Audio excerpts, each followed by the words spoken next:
5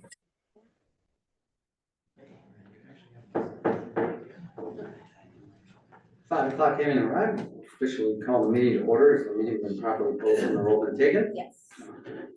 Item number 2 are approval of the minutes, minutes from June 3rd, 2024.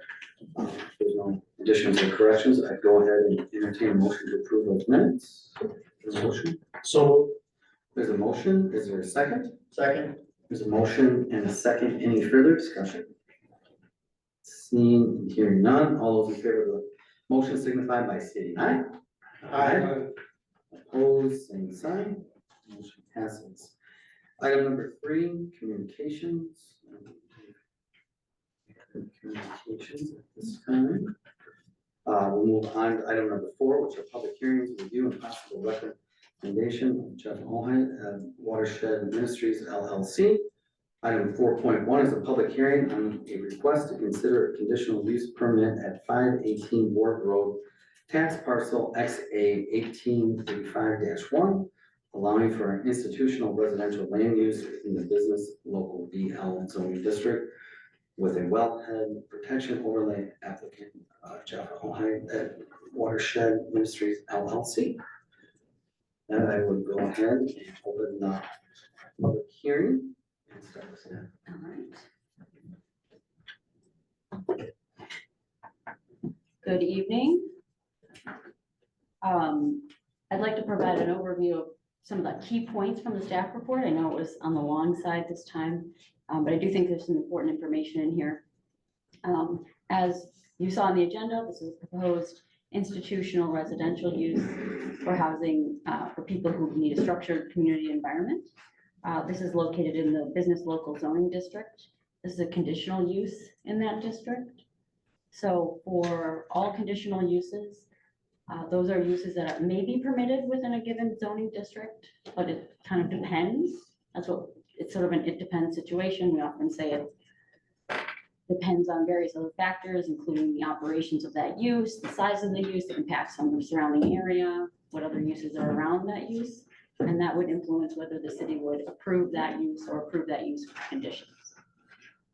As for all conditional use permits, the city basically has 3 options. That includes recommending approval, or the plan commission has 3 options, I should say. That would be to recommend approval based on substantial evidence, recommend with conditions of approval, and those conditions of approval need to be based on substantial evidence. I'll touch on that a bit more shortly. Or to recommend denial based on substantial evidence. So I'd like to kind of provide an overview of what's being proposed, and after I'm finished, we can turn to the applicant to sort of fill in some gaps, anything I may have missed. But basically, this is a proposed institutional use that would take over the existing motel at that location. Very limited changes are proposed to the site. They'll be using the existing parking lot, although they will be restriping it. No changes to site access, lighting, or the building exterior are proposed at this time. The interior, of course, would be remodeled to accommodate this new use. And just wanted to point out that although the site isn't changing quite a bit, we are seeing a change in the general land use category. So it'd be going from a commercial hotel use to an institutional use, or specifically institutional residential.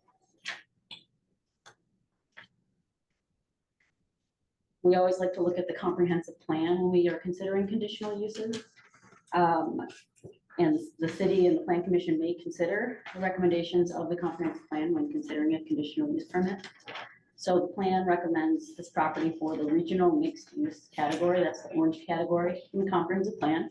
That's a fairly flexible land use category. It's primarily identified for commercial uses, but does allow for community facilities and institutional uses. Additionally, beyond just the color on the map, there are a number of different recommendations within the comprehensive plan that could pertain to this property. Specifically, the comprehensive plan identifies the 50 and I-43 interchange area as an important area for redevelopment and infill for the city. Specifically stating that this is an area that could benefit from infill or redevelopment with higher development values than they currently have. Also recommending for planned mixed use, commercial uses, or industrial areas within the interchange. The comprehensive plan also includes standards that the city should consider when reviewing institutional development. I won't go through all of those. It's my conclusion that this proposed use does meet all the standards listed in the comprehensive plan. In addition, the plan's economic development chapter also has a number of different goals and objectives related to economic development, specifically identifying the interchange areas ideal for mixed-use development and redevelopment of vacant retail space. So again, emphasizing the importance of this area as important for the economic health and vitality of the city. So as I said before, the city can consider the goals and recommendations of the comprehensive plan when considering a conditional use permit. My interpretation is that the proposed use is consistent with the regional mixed use category shown on the future land use map of the comprehensive plan, but it's not exactly consistent with other economic development recommendations about the interchange and the importance of high quality commercial and taxable development. As I mentioned before, this is an institutional use. Specifically in the zoning code, it's called institutional residential. That's a specific land use type. That land use is distinctly different from just conventional multifamily development. So the idea is that if you're living in institutional housing, you are agreeing to the terms of living in that institutional housing, whatever those may be. So it could be limits on your comings and goings. It could be agreeing to certain policies. But in exchange, you get the benefits of that institutional housing. So it could be services, it could be meals, it could be healthcare, things like that. And so it's important for us to understand that we're not approving multifamily here, we're approving institutional residential if we were to approve this use. And that's a pretty narrow definition. So to that end, the applicant included a sort of policy and procedures document in their application. And so that's detailed. I won't go into the details of that, but it's important for us as staff and as a city to see that that is adhered to, because that's sort of the essence of what makes it an institutional use. And so that's a condition of approval that we've added to the list of conditions, that they continue to operate by those operations, because that is what they've described to the city that they intend to do. And if they're going to be doing anything different, they need to come back to the city to amend the conditional use permit. Just a quick note about non-conforming development. This is a pre-existing hotel development that was constructed in conformance with the zoning ordinance. The change to institutional does put a few things out of conformance. Typically, the city will allow those uses to continue as is, because the idea is to encourage reuse of existing buildings. So staff's not recommending that they come into compliance with the specific setbacks for the institutional residential land use. A few other things here. Landscaping is proposed around the building perimeter. There are some existing trees on the south side of the building. Staff would like to see a little bit more landscaping around the building perimeter, so I've added that as a condition of approval as well. And then the next important thing I wanted to discuss or bring to your attention is parking. I think that is an area of concern for staff. The institutional residential land use does not have specific parking requirements associated with this use. And so the city, because it is a conditional use permit, the city can determine what those parking requirements could be, or even require higher parking standards if we felt that that was merited and based on substantial evidence. It's my belief that this will operate, these are people with jobs or people trying to get jobs who are coming and going regularly. And it's my belief that they will each have a car, given that there's not robust transit here in Delavan. It's my belief that it's reasonable to require at least one parking space per resident in the facility. The applicant has stated that they don't feel that most of their residents actually do have cars. He's provided a number, about 60% tend to have cars. But from a land use perspective, we tend to kind of establish a minimum parking requirement regardless of whether people have cars. For example, when we approve multifamily development, we don't regulate who has cars and who doesn't. We just establish a standard for parking, specifically for an efficiency that apartment or one bedroom, we would require 2.5 parking spaces per unit. And so I believe that we should require one parking space per resident. These rooms will have 2 people in each room potentially. And so I think given the number of people that could potentially be in this facility, it's important to have enough parking. The applicant has noted that he would be willing to limit the number of residents who have cars as sort of a compromise measure. So for example, if we only have 65 parking spaces on site, they'd be capped at 65 residents with cars, and then any additional residents accepted beyond that would not be able to have cars, but they could be added to, they could live in the facility as long as they didn't have cars. This would require tracking by the applicant, and would be difficult for the city to monitor as well. So it's my recommendation to limit the parking to whatever we can fit on the site that amounts to 1 parking space per resident. Additionally, earlier in my report, I noted that on the site plan there, on the northernmost part of the site plan, there's 6 parking spaces. Those parking spaces are there right now, but currently the way they are designed, there's not enough aisle width behind the parking space. So you're functionally, what you're doing is backing into the neighboring property to the north in order to get in and out of those parking spaces. And I feel that now is the time to correct that. Even though that is an existing condition, I feel that now is the time to correct that issue, especially if we're going to be restriping the parking lot. So I would expect that would have, they need to redesign the site a little bit, so they could lose a few parking spaces through that process. Right, so that's my overview of the proposal. And again, I think the applicant can fill in some additional gaps here. But I did want to make a note to all of you about conditional use permits. I talked about it quite a bit in the staff report, but just as a reminder, in 2017, the legislature passed Act 67, which really limited the city's ability to deny conditional use permits.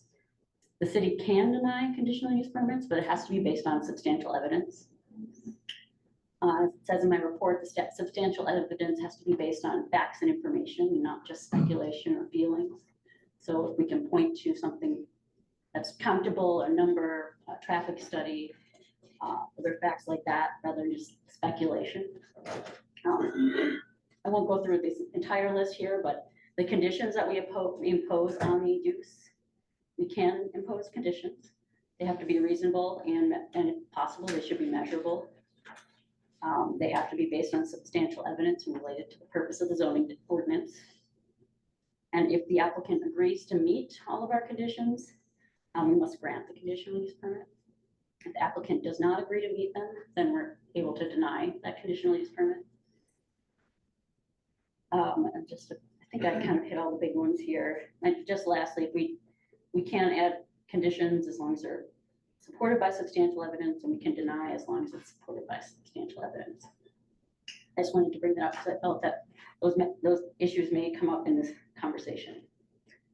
As you'll see in the staff report, I've added quite a list of conditions of approval that I feel are related to the purpose of the zoning ordinance, and based on substantial evidence or based on conditions that we placed on other similar institutional uses in the past.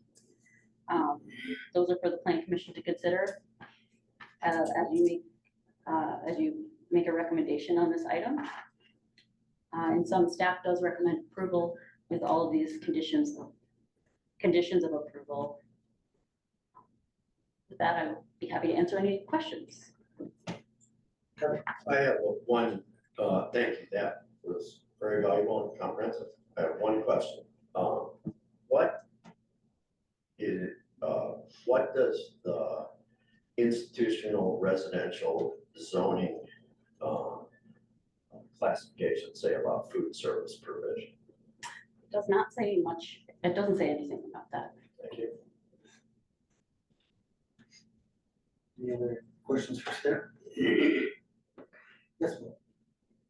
Jackie, you mentioned one parking place per resident. And in the information, it appears as though you're talking about allowing either 65 or 96 residents, depending upon whether or not they have cars. How do you propose that the city enforce that? How do you propose that we know whether or not the residents have a car? Exactly. So if the plan commission recommends the 65 residents option, then you would not need to enforce that because they'd be limited to 65 residents and there'd be 65 parking spaces. If the plan commission went with the 96 residents, that would be a little more difficult to enforce because that is incumbent on the applicant to track whether the residents have cars or not. So I think the only way you would become aware of an issue is if the parking lot was overflowing or totally full all the time and there's parking occurring on the side streets. In addition, same issue of parking. You mentioned there's an issue with the parking to the north of the property. And what I'm assuming is a shared parking lot with business directly to the north. It's not a shared parking lot as far as I'm aware, but there is the lot line between the two properties is paved over. So to a driver, you couldn't really tell where one property starts and one property ends. And there is a access easement located along the property line. But it's the parking stalls at issue are on the subject property, so on the hotel's property, and they're owned by the hotel. They're on property, however, if I understood, you're suggesting some kind of redesign of the parking places. They're too close to the northern property line, and so there's not enough parking lot aisle for backing out without them backing into neighboring property to the north. And usually we wouldn't permit, you need, all the big vehicle maneuvering needs to take place on site and not on your neighbor's property. Is there like a drawing or something that indicates exactly how that works? The drawing we have shows the parking spaces as proposed, but we didn't redesign the parking lot for them to meet the code. They would need to do that. Understand. Right. Yes. So Jackie, you just mentioned an access easement. Who are the parties of that easement and can you describe it? I am not sure. Okay, thank you. Any other questions for staff?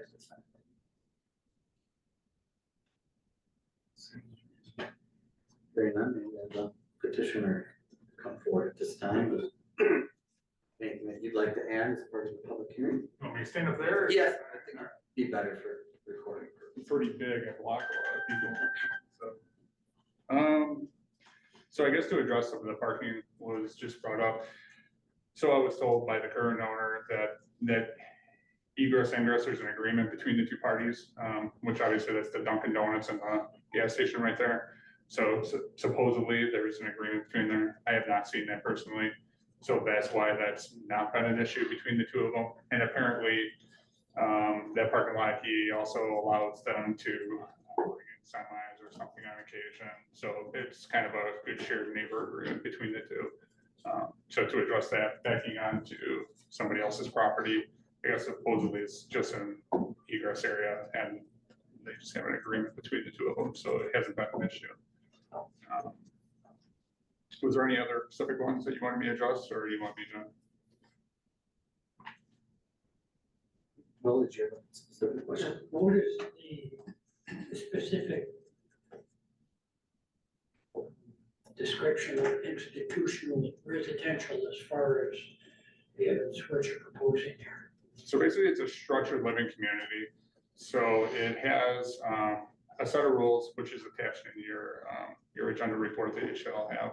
I don't know if you guys took time to read through all those. It's pretty lengthy and involved. So I currently have a facility in the town of Geneva, Lake Geneva, city of Lake Geneva over there. And it is definitely a sober community by nature. We have rules and things of that where each of the individuals is required to do chores and basically commit to all these different community interactions that we have. If people have had history of alcohol or drug issues or things of that, we require them to attend NA or AA meetings. The people that don't aren't necessarily required to attend those, but they still are required to adhere to the list of rules that we have for the property, which Jackie was kind of mentioning that was kind of an important thing, that this is not a rental facility. This is not come in and rent a room. This is not rent an apartment. You sign up, it's a program, you pay program fees. Lodging is part of it. There's curfews, there's no alcohol or drugs allowed on the property brought in.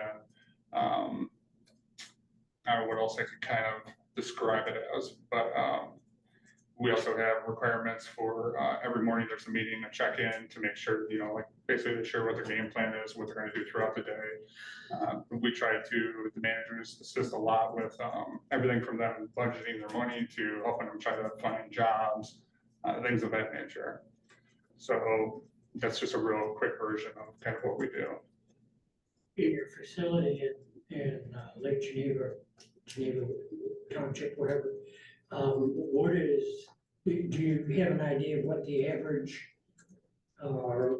residence period is for individuals? Length of stay, it's really all over the board. We have some individuals that stay for a couple of months, and then we have people that have stayed for a year. It really depends on their situation, what happens with them. We get referrals from Health and Human Services quite often, so they will place with us because we do have that supervision component of it, as opposed to them placing them in a hotel, which usually they're costing them like $1,300 a month, whereas this is significantly less. And just different referrals throughout the community, safe families, as well as open arms. We'll have individuals that have health issues, they need procedures, need a place to stay, and have that community supervision around them. And that just really depends on the individual, to be honest with you. A lot of times they have action plans, through Health and Human Services that they're kind of working through different things, stages. This is not meant to be a landing spot or a long-term solution to housing for individuals. This is supposed to be stepping stone in their life where they can come in. I try to keep the fees as reasonable as possible so that they have the ability to save money to move on in life. And this is supposed to be, our motto is, we're here for a hand up, not a handout. And so far it's worked really well. We've been doing it for, I don't know, almost 5 years in Geneva, and had fairly good success with it. You mentioned supervision. What specifically, what kind of on-site supervision will be in your proposal? Well, we have like they do at the other facility, we have a house manager or facility manager on staff there 24 hours a day. Obviously there's cameras, all that type of stuff. We lock it down. Over there, it's men's and women's wing is separated and secured. It's also locked down. They're not allowed, men are not allowed in the women's wing. And we also don't allow couples or, basically that fraternization of the two. So as far as secure or supervised, there's always a house manager on staff there. Is this a trained individual? And to what extent? We obviously train them, but as far as what type of training? Specifically dealing with the population that's being proposed. Yeah, for the most part, they have experience in dealing with that population, sure. Yeah. Thank you. Sure. Any other? First I want to commend you for doing this. It's valuable and it's something that's really needed in communities everywhere. Appreciate that. But I do have a couple of questions. You said that it's separated for men and women. How do you handle families with children? We don't take them in. This is not the place for that. Okay, so if it is a family without children, like a husband and a wife, We take individuals. so We, only. I would love, we do have a huge need for that in our community. You're absolutely right. Typically when we've had placements with state families, and must be honest, majority of the time it's the mother. We place the mother with us and then the children are placed within a safe home. And then we work with them in combination. Obviously the kids, families are allowed to come there. We have areas for them to spend time together or they leave or whatever they want to do. To have that type of interaction together and then until they can reestablish housing somewhere else. But I agree with you, that's also a need in our community, but I can't address all of those right now. Just for safety purposes, to be honest with you. I did go through your list of rules and regulations and policies that you have in place. Can you give me an example of what malicious gossip would be? You ever heard about Matt? That's a separate item. I gotta be honest, all the questions I thought I was gonna get that. Yeah, malicious gossip, I don't know, just, obviously spreading rumors or anything that's gonna cause strife from, amongst the community. Those types of things, outlandish lies. So are you identifying that to the subset community that you're creating? So what we do is it's an interview process to come in. You don't just get to come in and walk in and we allow you in. So you fill out an application and then the house managers interview you, walk you through it, all that type of stuff. And then we determine if we can allow them in. We're not, like he was saying, we don't have training staff. We don't have all these different counselors. We're not suited for violent criminals, sex offenders, people with severe mental illness. I just don't have staff to handle that. So we don't take those people in. I'm not saying there's not a need, there is a huge need for that. But we're just not equipped for that. So we don't, be honest, stay in our lane and know what we are comfortable and good at doing. Clothing worn. You list in there without inappropriate wording, images, or advertisement. How do you determine that? Who determines that? What qualifies? Well, typically the house manager would, and yeah, we don't do anything with any type of racial slurs, swearing, advertising of liquor products, those types of things, or weed or whatever. We don't celebrate those types of things there. So if you have individuals coming in and those are the only clothes they have, do you And have? we'll find them new ones. Okay. I think the last question I have, this is predominantly a Christian community environment. Correct. How do you handle people of alternate religions or lack thereof? Honestly, it really hasn't been an issue. We've had individuals that do Bible studies within the community, within the house. We don't force people to come. We definitely encourage it. But yeah, at the end of the day, this is a Christian-based reasoning of why we're doing this. Okay, so if somebody came in and they were in need, you would turn them away if No, they were not Christian? no, just like I don't feel that churches should turn individuals away. People come to Christ in all different facets and all different times. I don't believe in that. Okay, thank you. Other questions? Sure. What's the total number of residents in Lake Geneva now? About 25, obviously it varies. What percent of those residents are presently enrolled in AA and NA? What percentage of them?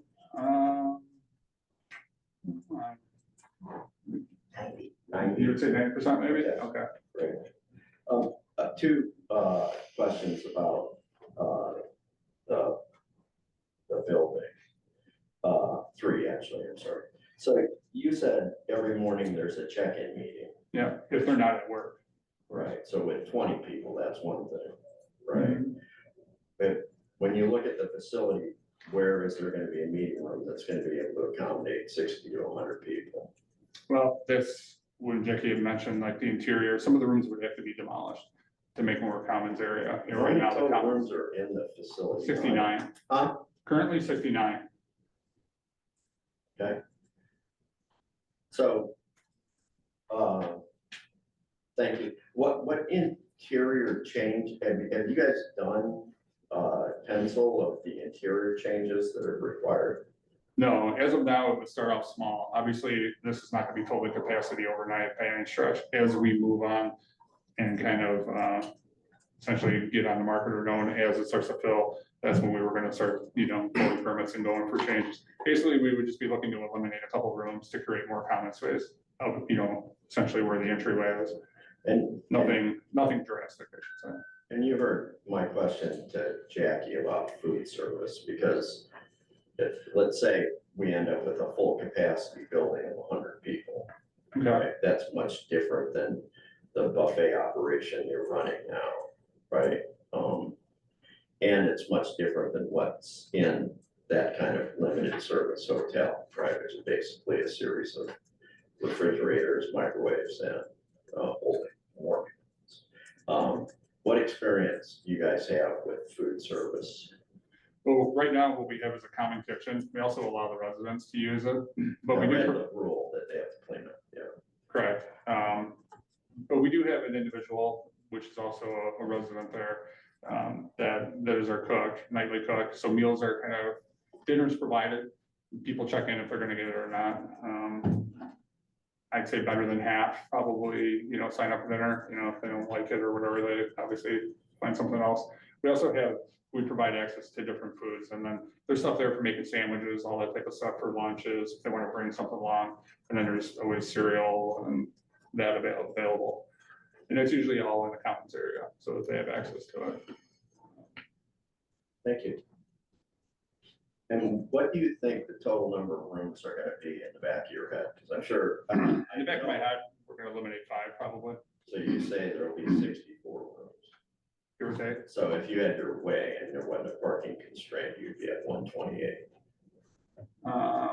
Realistically, because some of the rooms are gonna be single occupancy, Okay, so that's gonna be an option too. Realistically, the number I really need is 100.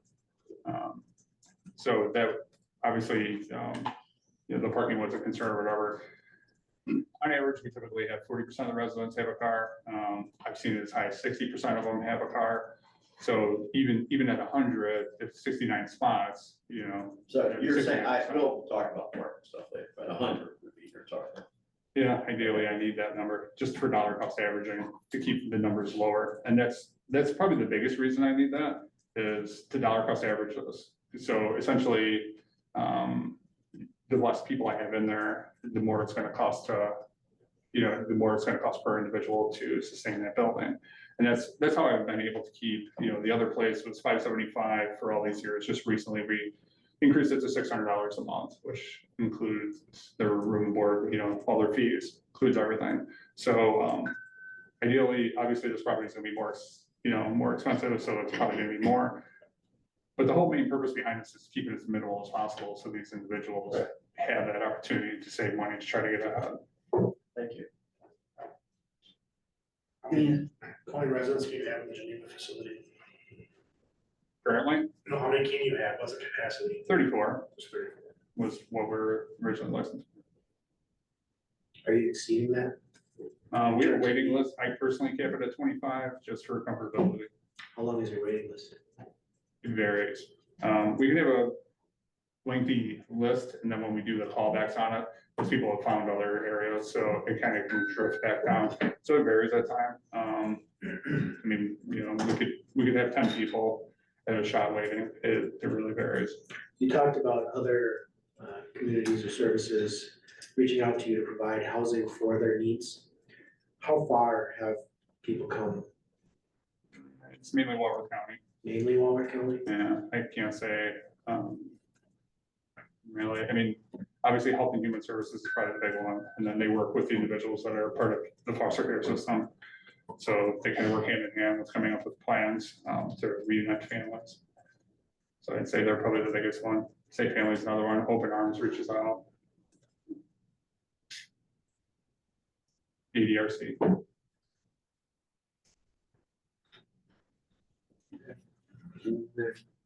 questions for the petition? Yes, Kevin.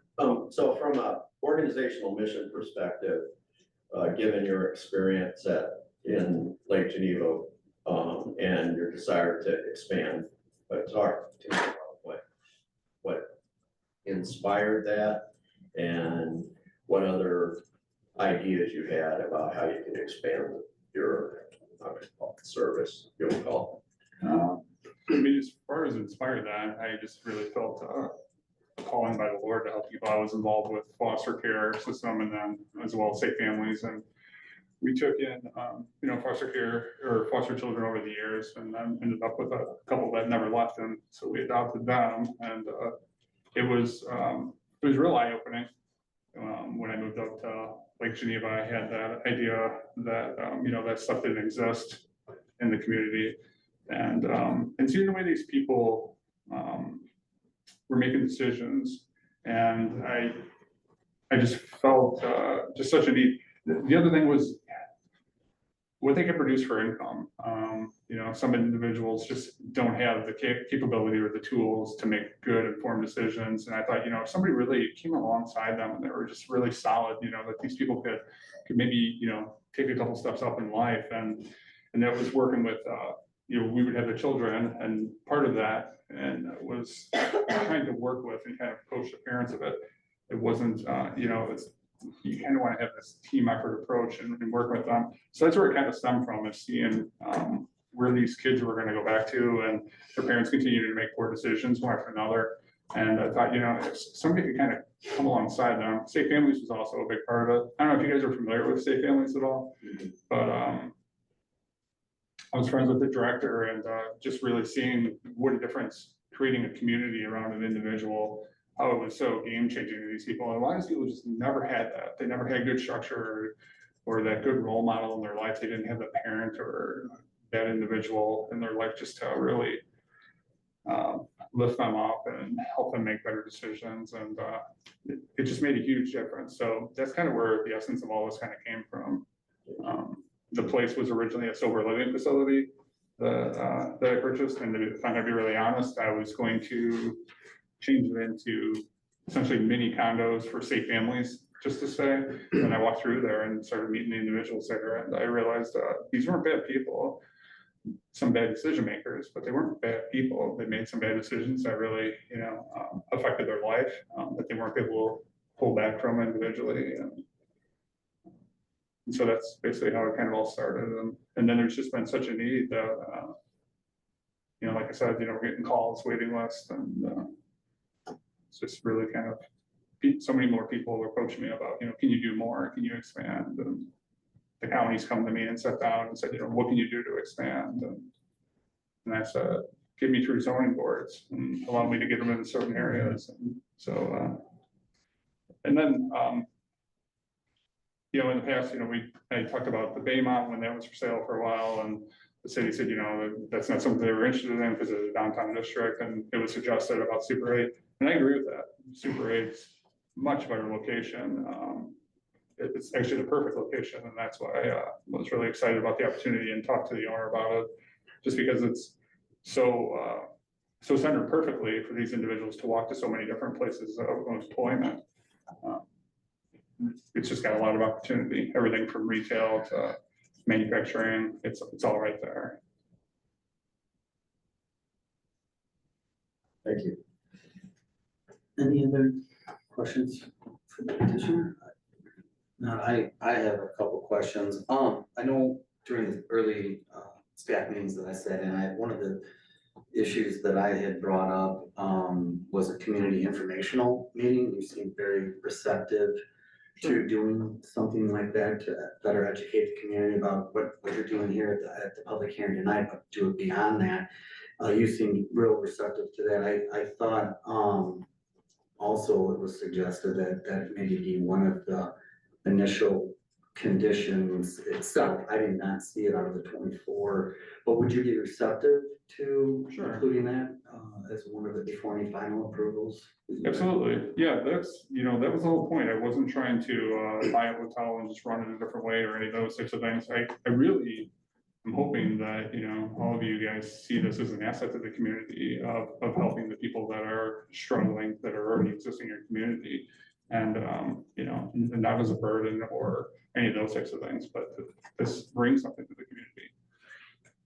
How many do you actually don't make it? And what do you do? Do you just kick them out and? into the That don't community make it. they walk? If they don't follow their rules, say they come in drunk or whatever. Well, if they come in drunk, then we lock them down. Well, I can't say we lock them down by, you know, by that stretch, but, essentially they have the option. They're either locked down for 2 weeks, or else, you know, if they don't want to adhere to that rule, then they can leave it. So I think, I've seen a lot of places, they immediately kick people out. And I thought, you know, an individual that maybe was sober for 6 months and they had a bad day, they make a bad decision, stop for drinks. I think kicking them out would just exacerbate the problem and, you know, kick them off on a long string. Whereas if they just made a bad decision that day, lock them down, and then they typically can't leave without some type of supervision, house manager or a senior resident. The other question I had was, would be for you, would be, you know, obviously a couple of different options, whether to allow 96 to 100 residents right off the bat, or allow, you know, 65 residents, which really addresses the parking issue.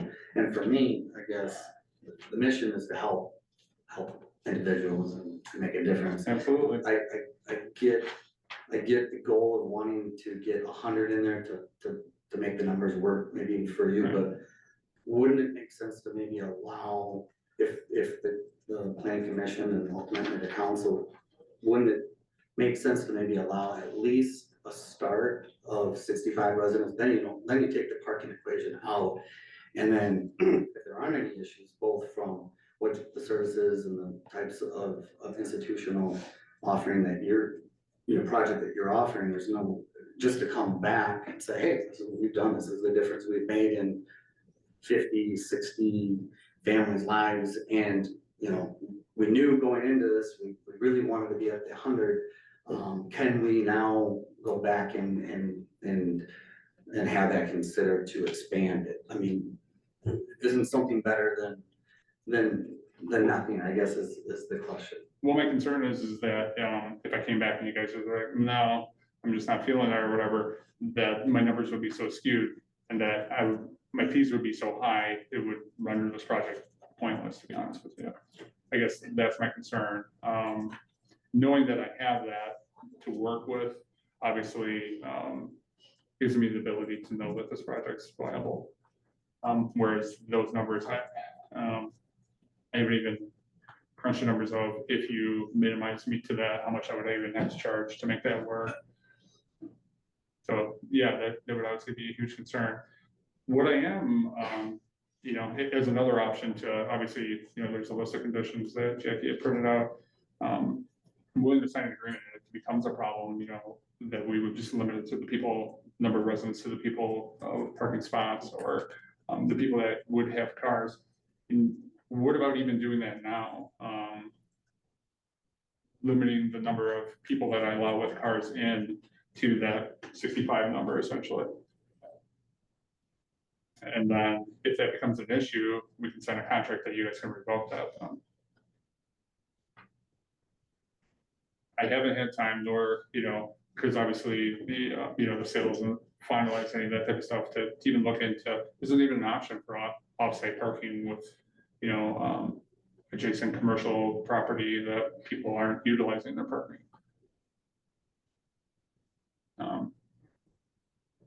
So that was another option.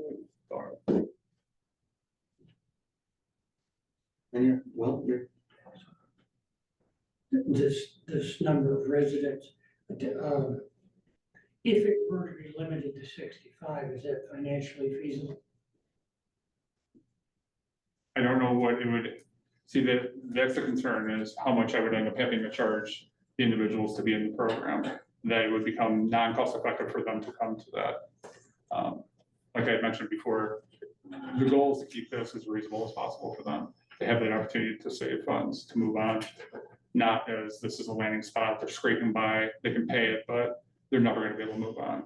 That's not the goal. So yeah, no, I haven't run it at what exactly I would need to be at. There's also the other factors. I received an email at 4:30 today with the pilot tax that you guys were also seeking. So obviously that changes numbers too. I haven't had a chance to read through that either. So I would have to reconfigure the numbers to see how that comes out. So at this point, you are concerned that 65 wouldn't work. No, yeah, correct.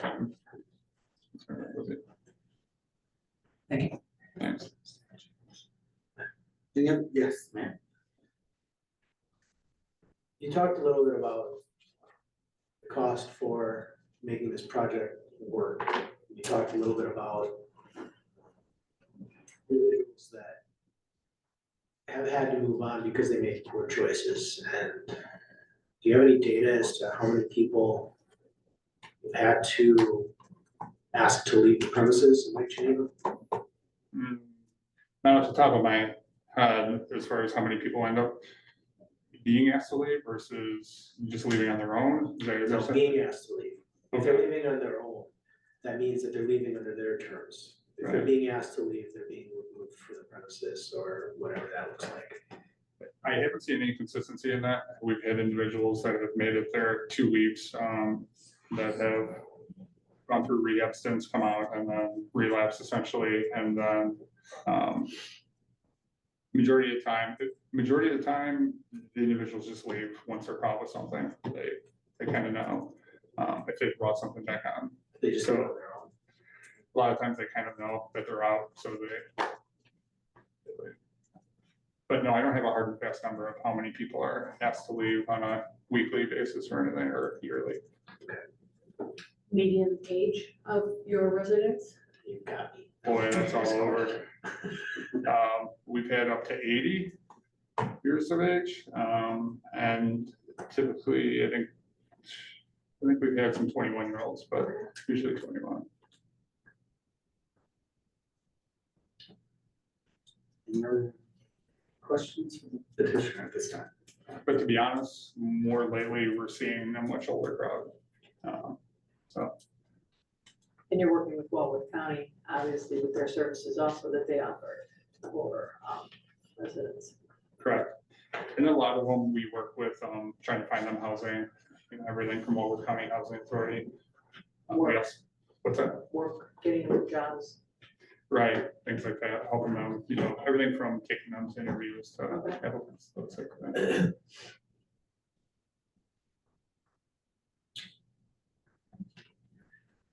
Are there any other citizens in attendance that wish to speak either for or against this issue at this time? If you'd like to speak either way, all I would do is ask you to come to the podium and state your name and address for the record. My name is David Schultz, SCHILTZ. I live at 110 Unit D, Hank J. Drive, Lake Geneva, Wisconsin. I come here in support of this project. A little bit about me. I'm a retired attorney, practiced law in Wildwood County for 30 years. Steve knows me well. Represented the town of Lynn, Village of Paddock Lake, Genoa City, Village of Walworth. I was also a municipal court judge in the Village of Bloomfield. But most importantly, I come here tonight to tell you I'm an alcoholic and spent time at Watershed. I spent 4 months there as a resident. And apparently I did so well that Jeff asked me to be a manager. Some of you brought up some questions about what happens over there. I was a manager there for 1.5 years. On for 72 hours straight, 24 hours, slept on the couch downstairs, had my beeper next to me, just in case anything happened. We do lock it down. It is very secure. But most importantly, it helps. It's a program that helps people that need to be helped. I walked in there January 11th after 3 detoxes, 2 1-week stays in hospitals, all because of my alcoholism. I attempted to get sober, and the hospital would not accept me because they said, you're not bad enough. Despite the fact they knew I detoxed 3 times. I got my paperwork from the detox institutions and wanted to find a place in Lake Geneva to stay away, try and stay away from alcohol. I found Watershed. That was January 11th, 2011. July 11th of this year, I will be 3.5 years sober. A comment was made, or a question I should say, about who fails, who doesn't, what we do and things like that. I am hopefully a success story, but there are others. There are several in that place that have succeeded in this program. If you watch the news, you see we have an epidemic of opioids, most recently fentanyl, and obviously a problem with alcohol.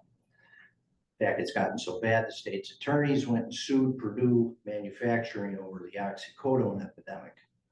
States are using that money now to help with addiction, including alcohol. And in fact, a lot of the states are utilizing that money to establish places like Watershed. So you all know that there is a great need for a facility like this. The parking. I was one of the fortunate over at Watershed that had a car. And during my 4 months of being a resident there and 1.5 years as a manager, I drove these residents all over the place. They can't afford cars. So I understand parking potentially is an issue. I don't think it's going to be an issue because, like I said, these people are people that are now so downstruck, they don't have the ability to pay for cars. So we help them as managers. Frank is another manager. He's still a manager there. He drives people around. We all just try and help each other. But for me personally, it saved my life. I was told by 4 doctors, if I don't stop drinking, I'm going to die. So far, it works. And just, you know, as an example, tonight I'm dining with a resident over at Watershed who's 3 years off heroin and 2 years off alcohol.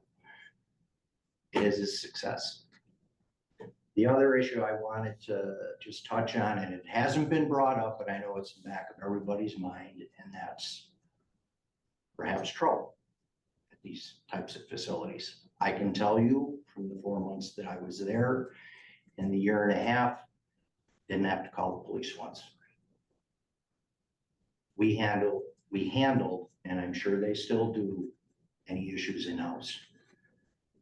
I just wanted to comment on that because I know it's in the back of people's minds, but it hasn't been brought up tonight. So I ask you, for the benefit of people that really need this type of service and housing, I ask you that you approve this project. Thank you. In here, well, I don't know if there's any question, but any other citizens wish to speak either in favor or against this proposal at this time?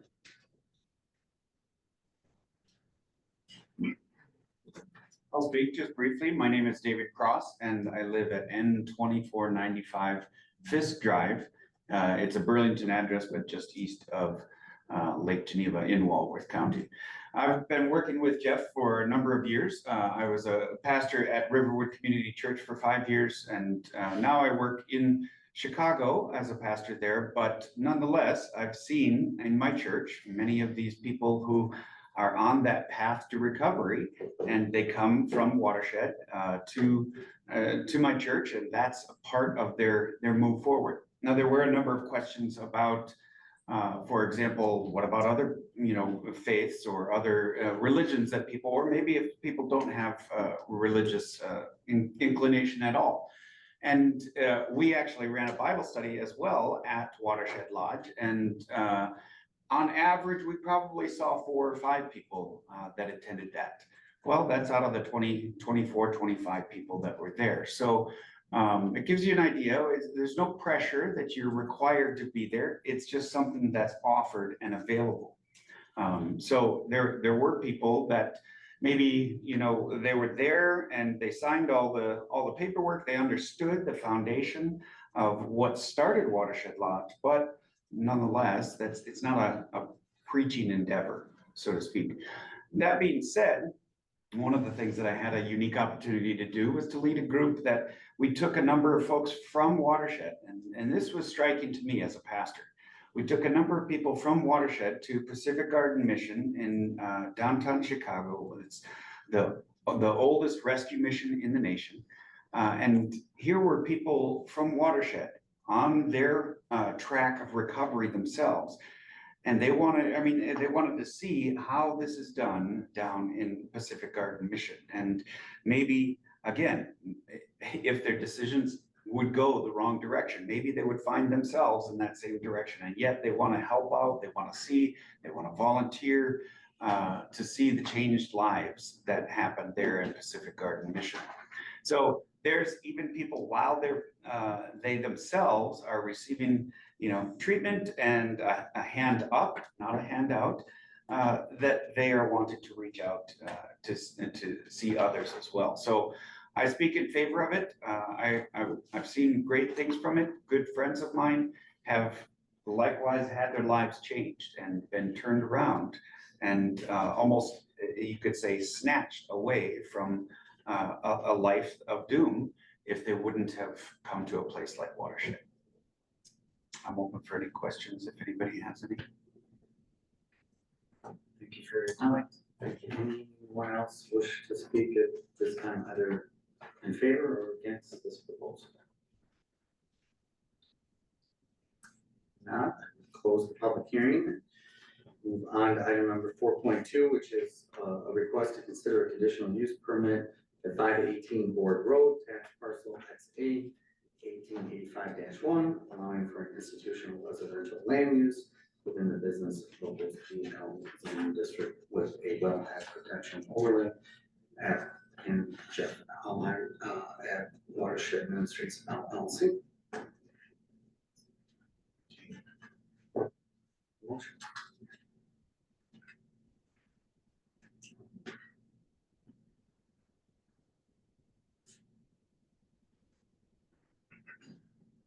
I'll make a motion to recommend approval of conditional use findings as listed under the recommended conditional use findings and the conditional use request for an institutional residential land use at 518 Board Road located in the business local BL zoning district, subject to the conditions of approval as listed under recommended conditions of approval. Applicant Jeff Alheit, Watershed Ministries LLC, with the addition that you provide a opportunity for the community to hear what you were doing.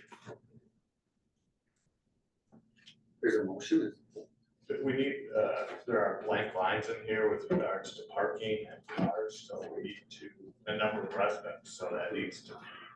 But in conditions, right? Yes. Yeah, and so, how do you proceed, how would you recommend we proceed discussions on those matters? Is there a motion? So I would recommend that there's a motion or that discussion on those matters. And do you want to close as a possible, I can still speak a minute or not? So, I can allow you to be a part of the additional discussion, but no. just so we're clear on, since we're closed the public hearing, would you recommend? Just, Sorry. Yes. yeah, we got two different discussions going on, I understand. No, I think what needs to be done is that these blanks need to be filled in, because otherwise we're adopting something with blank, or we're recommending adoption with blanks in it. So I would propose that the motion include filling in these blanks. Yes. And the motion, yes, with the following blanks to be filled in. 7, to be determined during discussion. no, We have to specify them? Yes. I'd like to withdraw my motion at this time. Anyone else care to? Thanks. So Got it? to allow debate. Okay, I would move with the facility limited to 59 residents with cars, 0 residents without cars, not to exceed a total of 59 residents. The facility shall have a maximum capacity of 59 residents at any one time. The motion is to approve as previously stated by Yeah. Commissioner Beazer with these revisions. And that also includes, just to be clear, the condition of the informational community. But the conditional, so. I'm not gonna make Matt withdraw that, but it seems impractical to me to have a discussion after conditional use is permitted. Right? The only way to have a public discussion is the way we just had it tonight. Okay, in terms of the process. If you want to have another public meeting prior to acceptance, then I think you have to do it before the plan commission acts. I agree with you, I think that would have been ideal. I think what I had said even tonight is that before final approval, but by the council, but I don't, I mean, I understand what you're saying, I don't disagree with you. It would have been nice to have the information, community informational. Well, meeting before I tonight. sense that the reason the mayor raised that as an idea is because he knows that the public hearings here, even though they're noticed, are rarely attended, right? So, a special public meeting was what you were calling for. Well, it didn't happen. So we can either act on this as it is tonight, but I don't think we can make another hearing condition between what we act on and what the council acts on, because we're supposed to hear all public comments prior to producing a conditional use. Right, and yeah, I don't disagree with you, Kevin, and I think if I'm the. glad you don't. Well, I've disagreed with you before, I'm not afraid to disagree with you, on this particular. So anyway. But in order to continue discussion on this Yeah. option, we need a second. We need a second, yep. Which I So, will second, everyone's clear? I will second that motion. Okay, there's a motion and a second. The motion, I made the motion, not with Matt's, addition about the. Right. And that's correct, that's fair. Okay. So everyone clear on the motion that it's a max of 59 residents. Okay, and There is a second, I heard, Bruce? okay, now if I can be identified. Yeah. Yeah, just to fill in the blanks, and this is, I mean, we can amend the numbers, right? But I chose 59, Jackie, because, when I count spaces, okay, and when I look at this survey, and I'm not the survey person, but I've read enough surveys, the ingress, egress easement plus the plan for that, so those spaces we're counting as parking lots on the back is actually a driveway. Okay, they're parking spaces on a driveway. And if you look at the Google map of that area, it becomes clear as day that the curb cut goes into where that back element goes. And my perspective is there's 59 usable parking places as presently configured when I counted them. So that was the reason I said 59, not to be capricious. Okay. Any other discussion? I have, Kevin, you? so I have some discussion about the project and We, point of order here, we have not voted on the motion or the second. Well, right, We're so still we're under debating the The motion. discussion usually comes after the vote. No, No, there's no after point the of second. having this discussion. After the second. Correct. So, here's my concern. My concerns with this conditional use are first, because the conditional use is not consistent with the comprehensive plan. Okay, and particularly, I direct you to page 17 of the agenda packet, which was in the staff memo. It's the third page of staff memo. And Jackie mentioned it in her conversation, that one of the things that we can weigh is the comprehensive plan.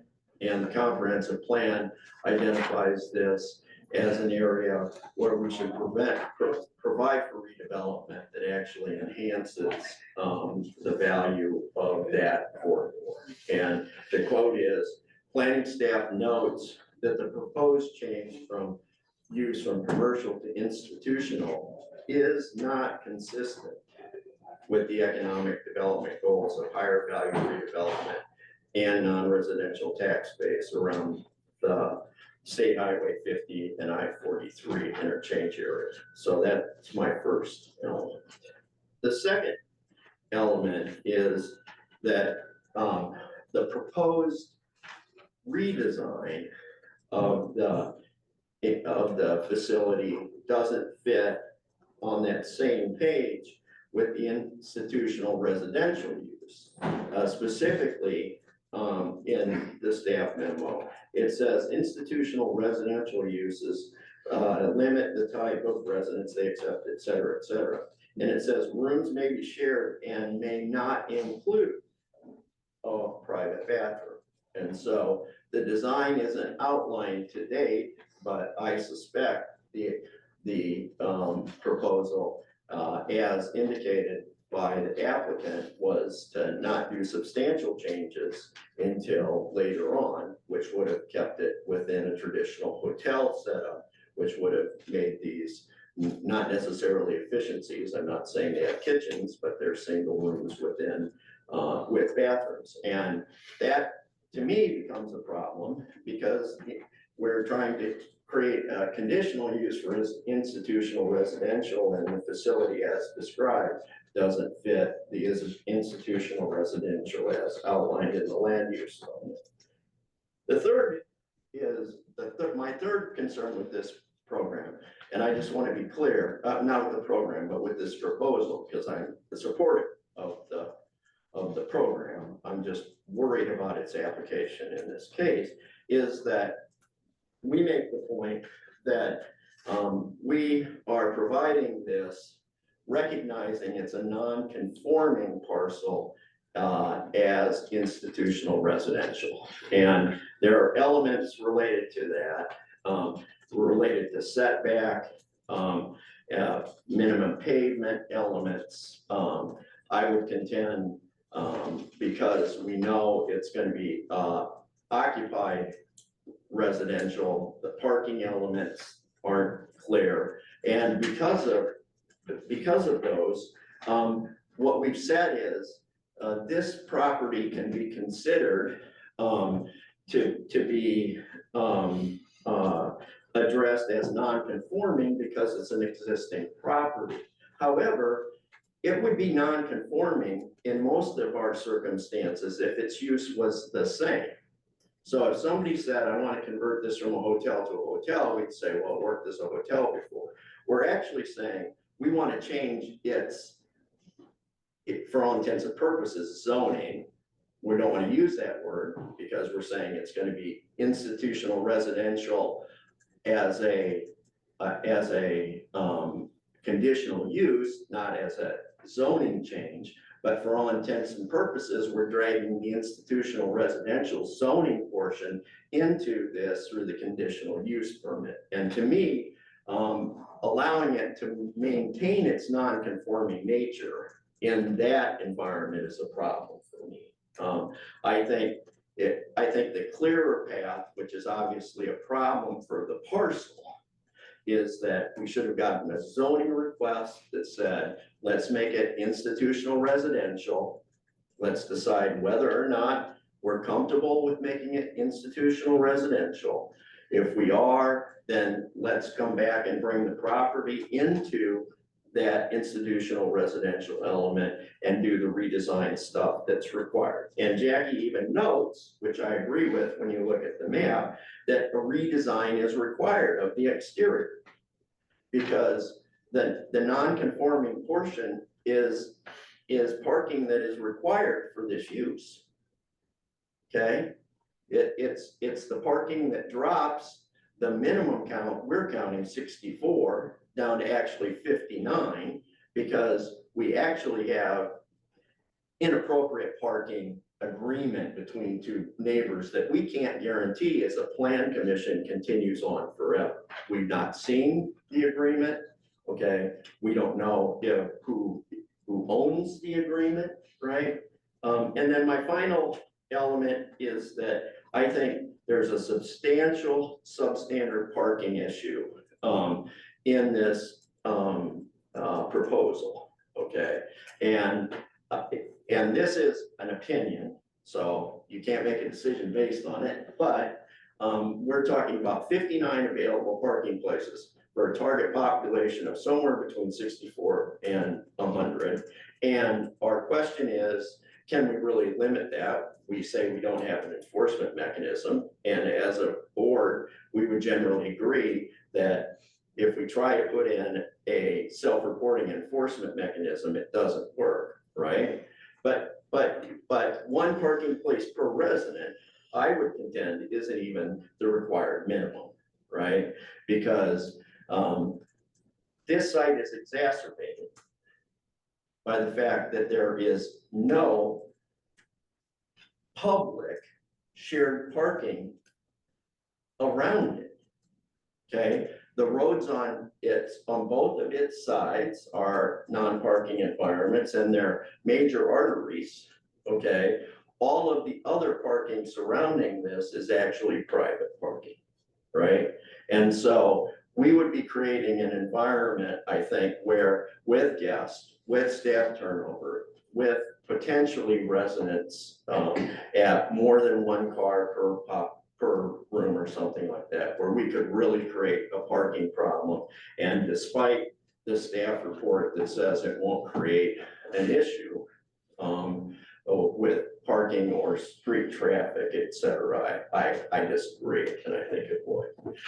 I think the perspective, the mission is brilliant. I think, unfortunately, the site selected and our zoning laws don't allow us to provide, don't allow me to vote for a conditional use here. So there.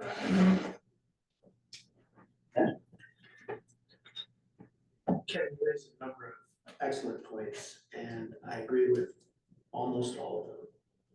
So parking component, I think, can be mitigated if there was something, and I say if there was, because there is not. A pathway for bike storage, a pathway for alternative vehicle use, a pathway for other people to be able to do that. That would help alleviate the parking concerns. I agree, the people that are using this facility, they are most likely not going to be able to provide resources to maintain a car, much less own it. But that doesn't alleviate the problems that we have in terms of parking. We have that, so there's no pathway for alternative vehicles. Bikes would be perfect for your use, but then you need storage. You need a place for them to actually be. The other portion, and I absolutely agree with, I don't like the idea that we're shoehorning this in through conditional use. I would rather this be clean and changed from a zoning perspective, just like Kevin articulated. Any other discussion?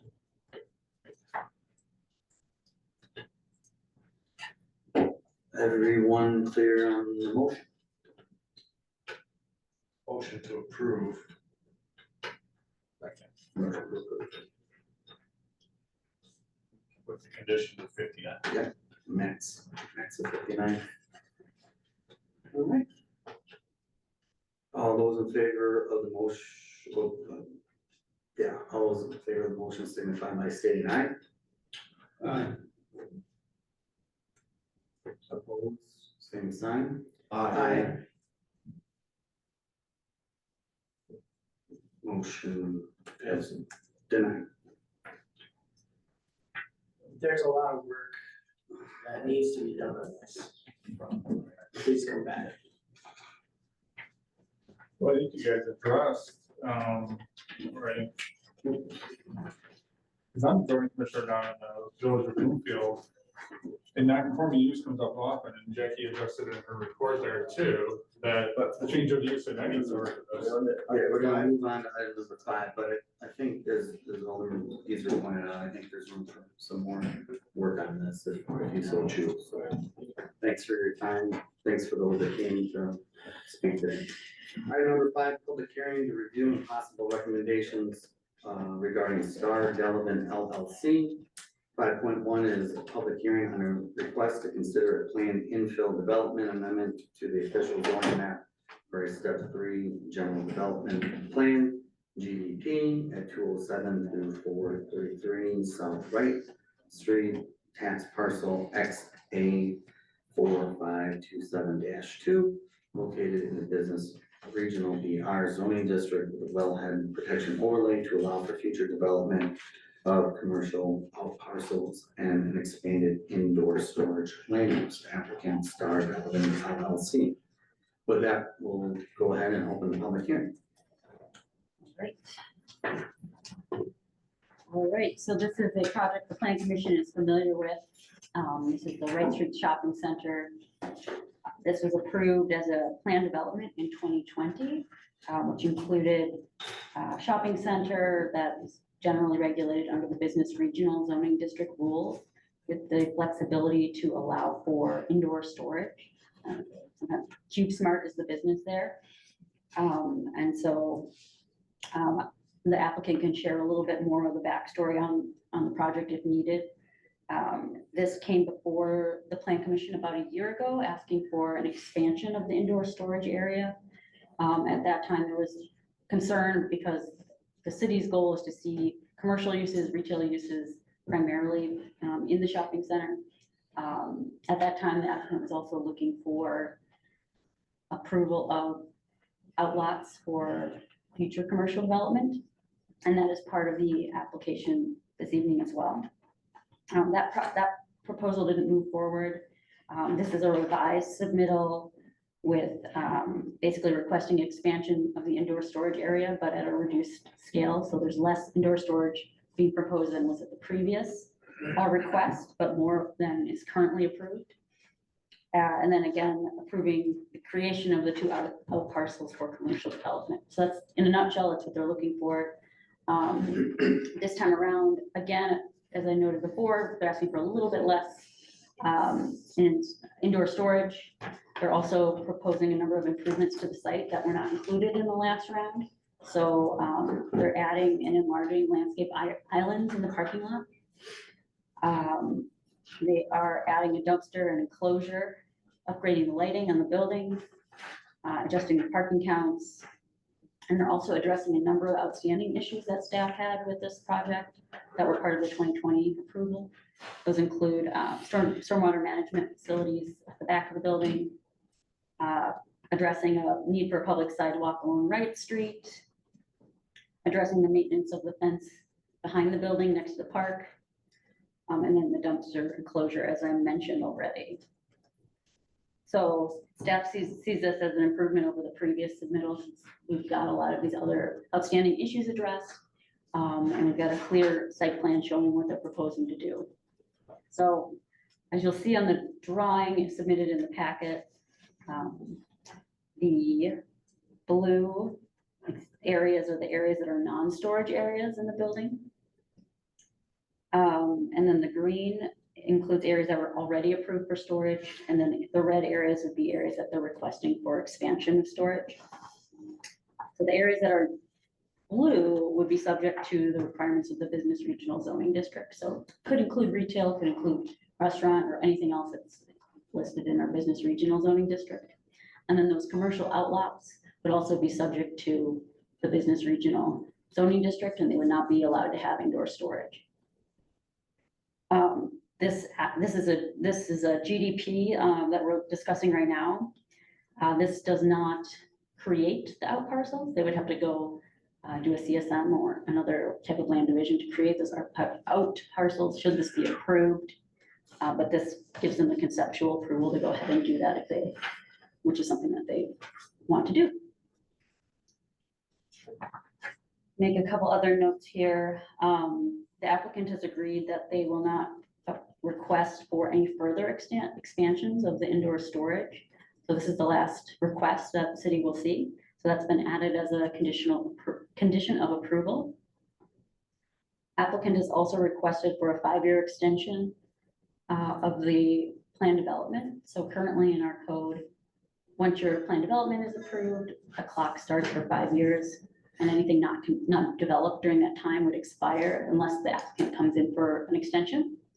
Applicant is basically asking for that extension now, reset the clock now with the new, with these new approvals that are on the agenda this evening, would basically start that clock over effective of the date of approval. We also have a number of conditions included in the staff report related to many of the items I already discussed. So the improvements to the site, the lighting, correcting the sidewalk installation on Wright Street. Just clarifying, again, that this approval doesn't create those out parcels, that they will have to go ahead and make those changes. Did I miss anything? I think the only small thing that I didn't touch on would be that there's just a property deed issue that's a little bit separate from zoning, but right now the deed for this property states that the city has certain obligations with respect to the fence on city property and construction of restrooms in the future. If certain conditions are met, the city doesn't feel that they want to be held to those requirements of the deed, and so would like to see those removed, and the applicant has agreed to do so. Thank you, Jackie. Question was, Well, Jackie, you indicated that fence that currently exists between the property and the city park, Correct, it's on city property. it is on city property.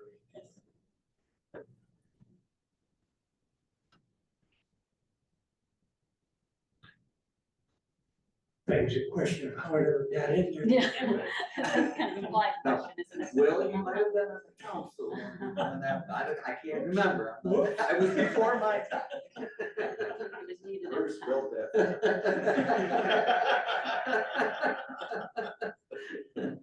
It is on city property. Oh, Ken? I'm, Jackie, I'm sorry, I wasn't paying good attention. So 5, did you say we're doing 5 if we want to do the out parcels and 6 if we don't? Oh, I'm sorry, could you say that again? So you said there are 2 matters in front of us that concern the same, item 5 and 6. And you, see, I told you I didn't hear, so I asked you to say what you said about it. What did I say? So on the agenda this evening, we've got a GDP in which we're, right now, the public hearing is pertaining to the expansion of the indoor storage and the creation of the 2 out parcels. That's part of the GDP amendment. That later on the agenda, the applicant has prepared an application for the PIP, but that's only for the expansion of the storage. Got it. Yeah, I should have explained that. Thank you. So it's just for the storage at this particular meeting And the creation of the out parcels. and the green out the. And so what, later in the agenda, when we get to the PIP stage, I was intending to explain, but I should have explained now that when they're ready with, say they have a user for the out parcels, a restaurant or a retail store, they would need to come in with another PIP so we can review where that building is located, access, building elevations, things like that. So they don't, that's not ready yet. That's not before us. And my other question was, you noted that there were improvements in terms of the islands, et cetera. The green is the original islands in the existing thing. Where are the improvements? but I know they're not colored. They're not colored, but along the, to get the east side of the parking lot, but it's usually the top when you're looking at the drawing. They've expanded So at the existing end islands. of the aisles, the end of the aisles and then all the way buffers are across, larger. Got it. all the way across Tractor Thank you. Supply. Yep. Mhm. Any other questions?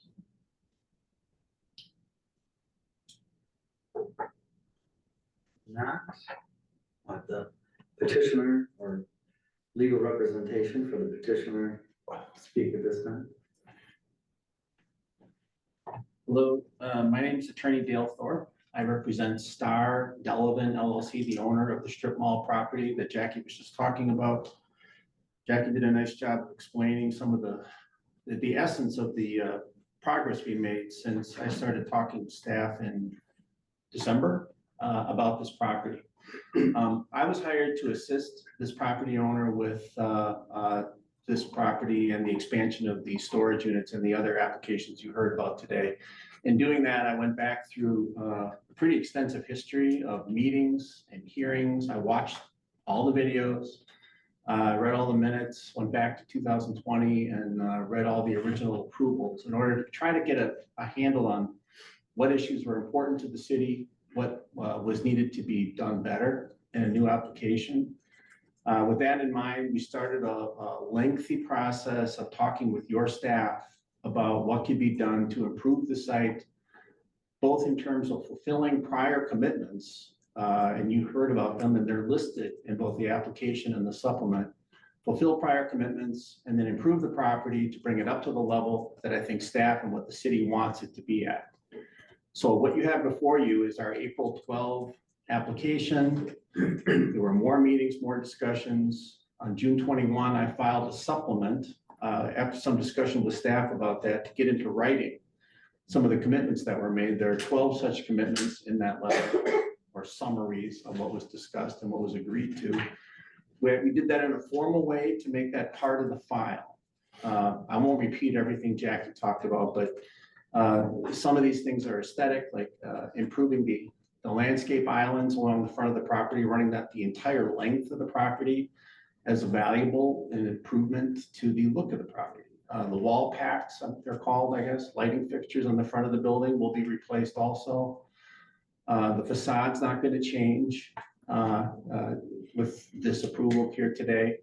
But also then, as you've heard about already, 2 large areas will be approved for future BR zoning district uses. They're about 45,000 square feet each. The intent is to make them a high-end retail addition to the front of the property, the part that will be seen first by people driving by in the city with the rest of the building in the background. By getting zoning approval for those uses today, my client can then immediately go out and prepare a CSM, which they said they're going to do, and then come back in to talk with you and talk to staff about utilities to those sites to get the CSM approved. Once they're approved, I'm told, that makes it easier to go out in the world and market these 2 lots to potential buyers or lessees. As you heard already, the PIP for those 2 new lots would have to come back to this body for review again, where you can talk about colors and landscape plans and lighting, and you can talk about signage. All those issues can be discussed at that time. All of that's still on the table to be discussed. But the hope is that you'll see some of my client's vision for this property, which will allow for this new retail growth to take place more out toward the road, again, with the older part of the building in the background. There's one pretty significant change to this application from what you've heard in the past. I listened to those recordings and I heard as much of that discussion as I could as to what the concerns that were expressed. The intent here is to not piecemeal you into growing the storage use beyond what we've shown to you today. Plan development zoning is by statute a consensual process, completely with consent, stated right in the statute. So we're agreeing to now, and my client has agreed to after some discussion, and we put into writing, and it's included in the supplement and the April 12 application, is to put an end date on the future growth of self-storage. This is it at this point. There's nothing more going forward, and we will agree to that as a express component of both an ordinance to be adopted for the GDP and a resolution for the PIP. There will be no further self-storage. That will be the end of it. The documents you've got, I think, express that point also as well.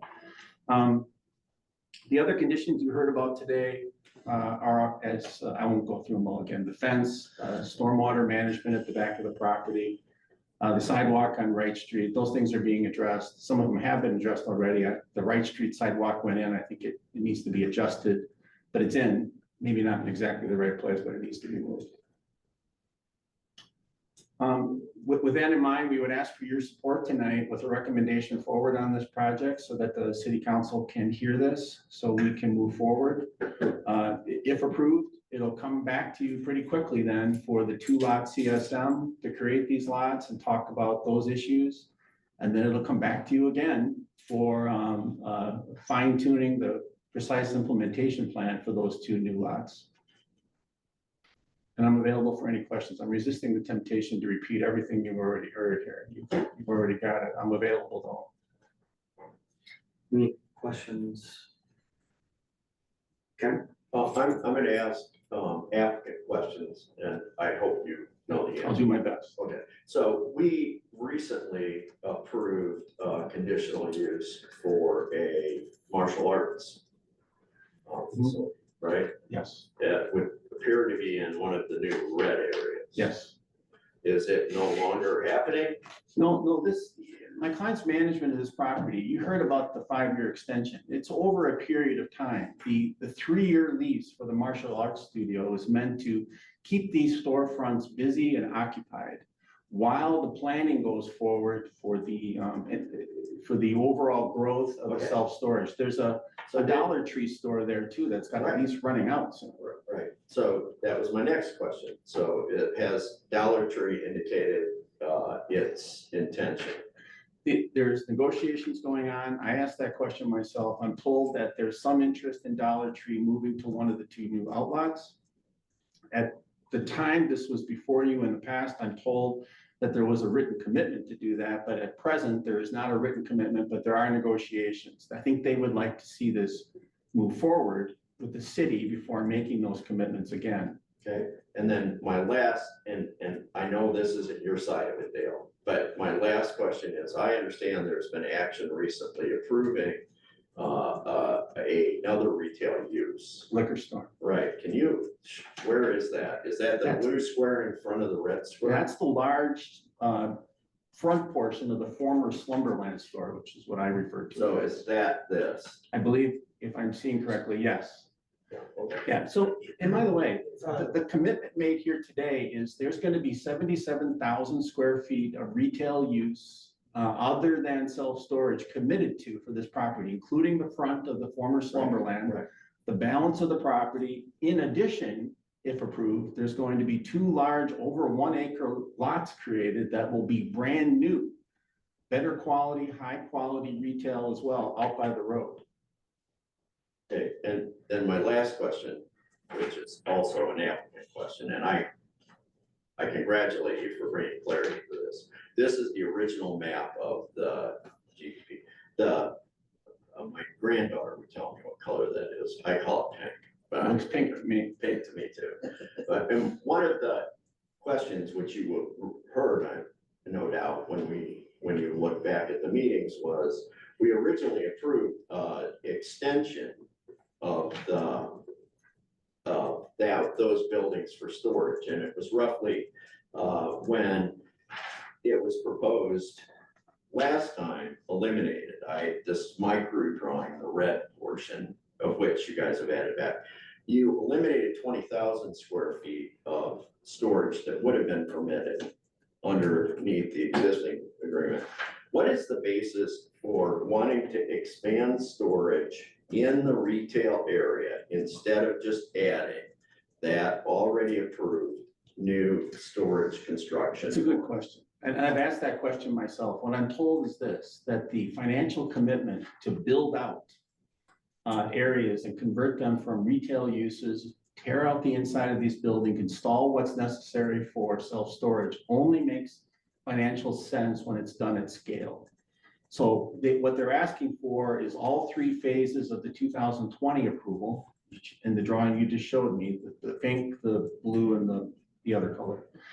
And the 20,000 square feet of expansion. And the intent is that when the lease with that athletic studio runs out and they are in a position to do so, and they've received their bids, they're going to do it all at once and not roll through it in little bits and pieces in small phases. Well, that has to be clarified because the map we're provided eliminates part of the ability to expand the back of these two bays. Well, what we show is a portion. A portion of it might. Yeah, so it might be a little smaller than what was approved in 2020, but they're asking for the green area to save self-storage, but maybe it won't be as big as you approved in the Right, past. and this has been one of the elements, and I'm not, you're representing, I'm not. One of the central policy levers here has been, how do we recognize two things? We have to provide good, permanent revenue sources for a developer in a environment where retail world is changing. And we're doing that by permitting something that was never envisioned in the center 40 years ago, which is storage. And so we've made an accommodation for them. And the public interest that we wanted to serve was to maintain a substantial high-value retail frontage presence there. And so you would argue, I would expect, that the way we're doing that now is by permitting the out parcels. That together with a commitment to 77,000 square feet of retail, that's not going to change. Most of this property, half of this property or more, will be retail in the existing buildings before the two new outbuildings are even built. Okay, and then It's a balance. I'm sorry, Dave. I'm sorry, we're trying to strike a balance. Right, we are too. And draw some self-imposed limits. Can I add one thing to this if I could? When I first started this, I asked my client, I said, who uses the self-storage? Is this people out on the lake who come up from Chicago and drop things off and then leave town? And what I learned was very interesting. By far, the majority of people using this use are city residents. And there is a need for growth in this area, not for people out of town, but to other city residents. It's a service that is needed in this day and age that maybe didn't exist 40 years ago.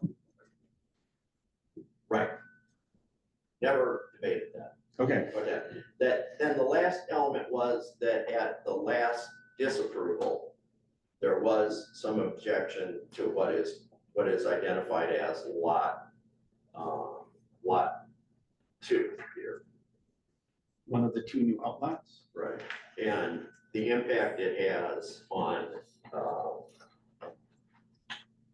one, it's not major, it's not what I think most on the committee saw as the major artery facing, right? It's facing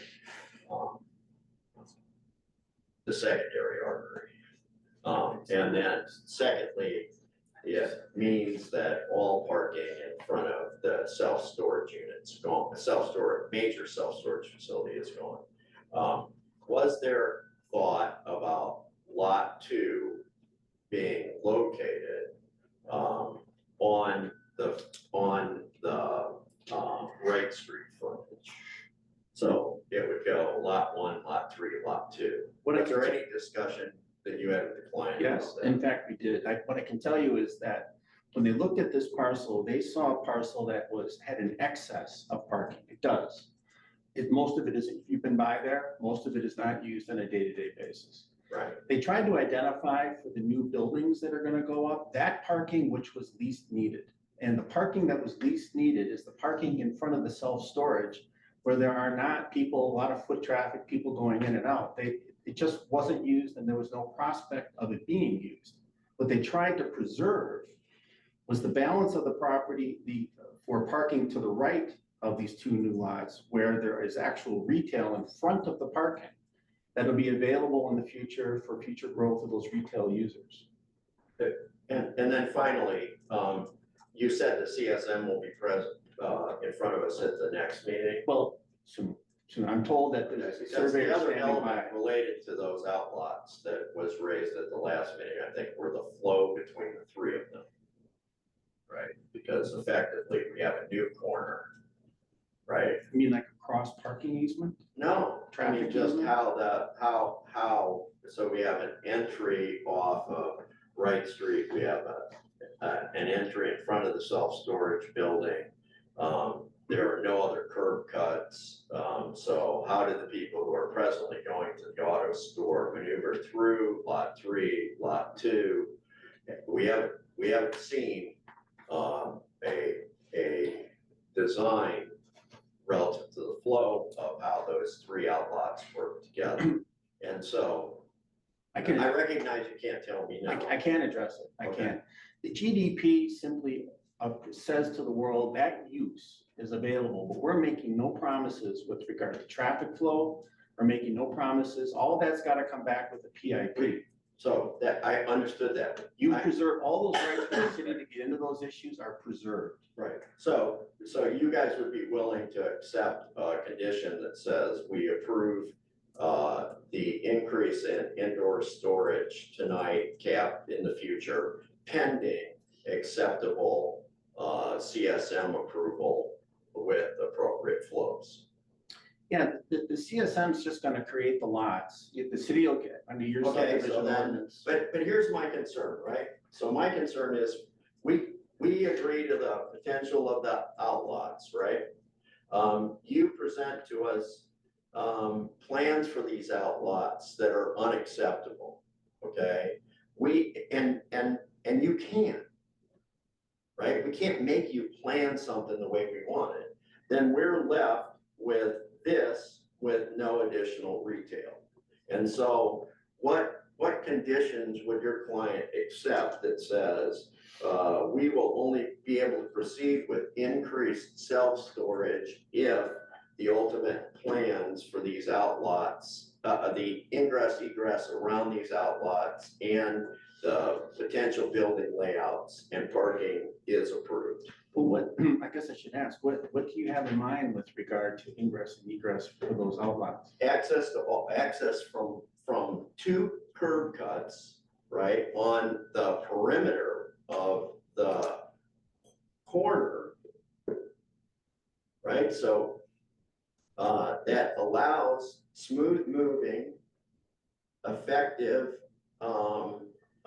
building placements and the ability to move from the ingress egress points to all 3 outlots. So how about a condition that said that each of the 2 proposed use areas, because you're not creating lots here tonight, you're preserving that right for the future.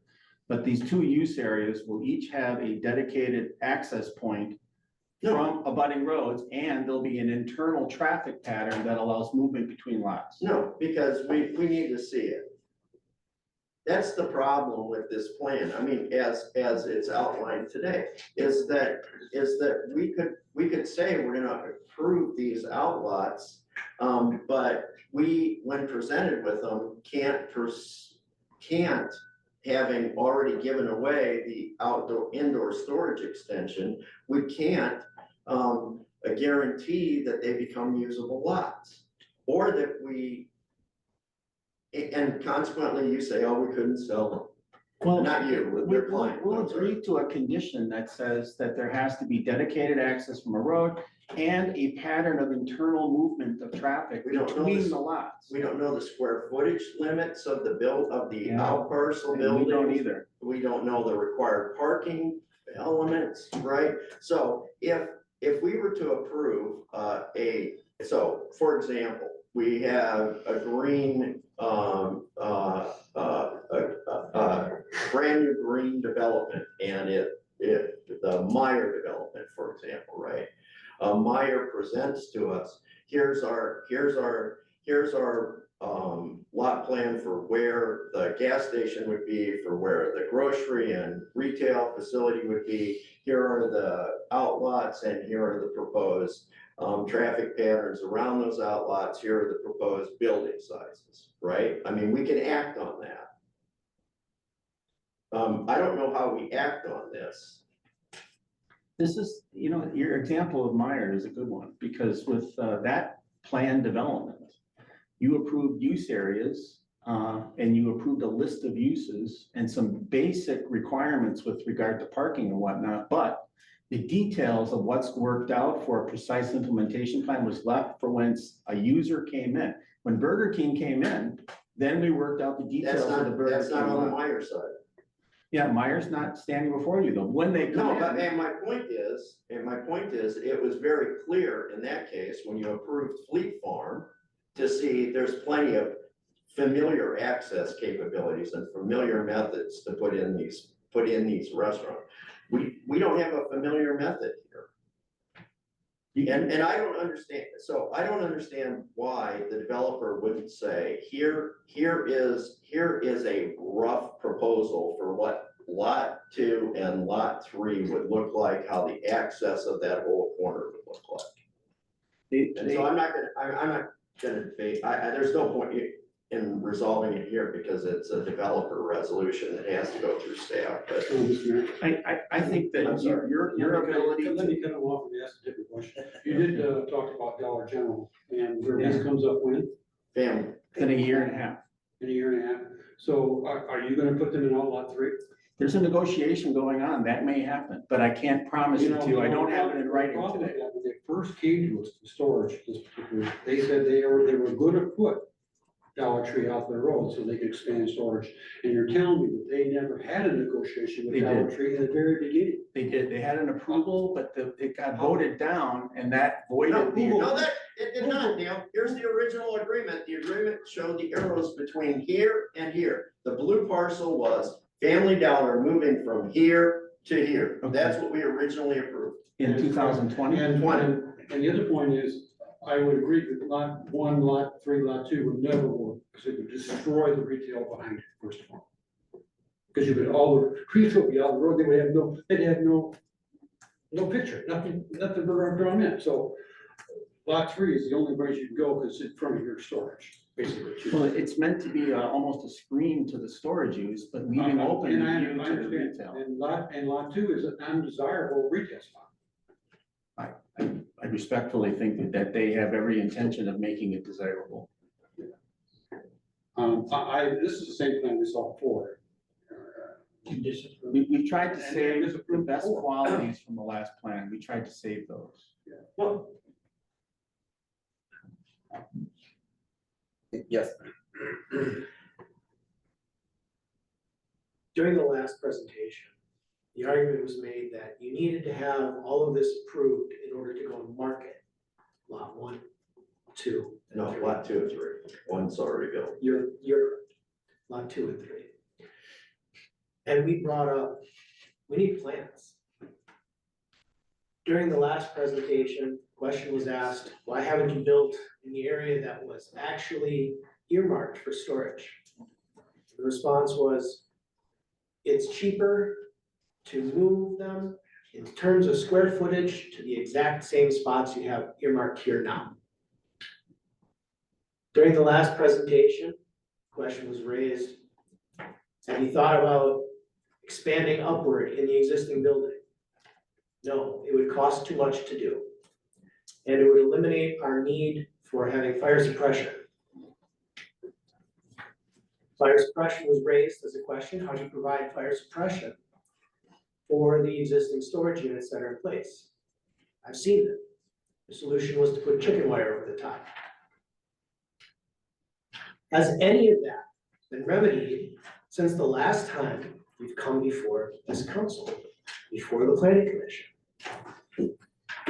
You had a period of time in order to do construction and find retail. And you have 2. One of them we approved very recently, martial arts studio. And now we're finding out that the storage is where the martial arts studio is going to be. According to this plan, they'll be out in 3 years.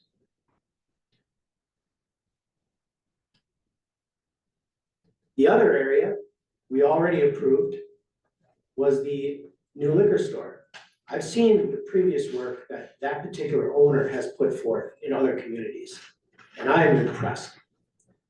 I know that he was looking for expansion, and I know that he was looking for an opportunity to create a terrace environment. I know that because I've had some conversations. None of that is in the period of time where he can actually afford it right now. So that's a process and a negotiation that would be put together with you as the developer, represent the developer. The best spot, based off of the previous areas, and likely one of the reasons why he selected this location in the first place, is because the view of Congdon Garden from the rear would be exactly what he'd be looking for. That's impossible with storage blocking that. This presentation does exactly what I was afraid of the first time it got shot down. Draining the equity out of an area that is designed for retail space to pursue storage. You talked about putting a facade up so that the storage wouldn't be seen. That's the reason why storage is not designed to be put here. Storage already exists. Those decisions were made by prior councils.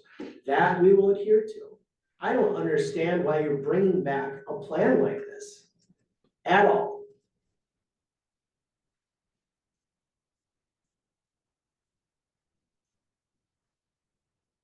Did you have a question?